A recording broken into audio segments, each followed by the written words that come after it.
dass hier im Montreal-Spielkreis dieses gepflegte Kölsch immer wieder mal zum Klingen kommt, ist der größte Beitrag, den man an und für sich der Vaterstadt leisten kann, wenn es darum geht, die kölsche Sprache zu erhalten.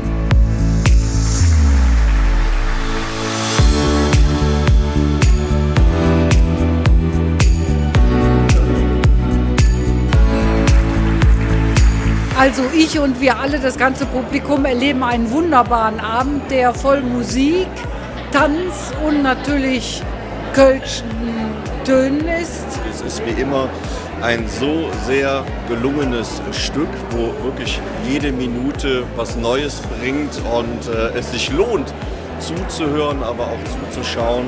Mir geht das Herz auf, wenn ich sehe, wie Menschen sich leidenschaftlich auf der Bühne bewegen. Das sind ja richtige Showponys hier. Und singen und sich selbst nicht ernst nehmen. Und ich glaube, auch davon können wir alle viel lernen.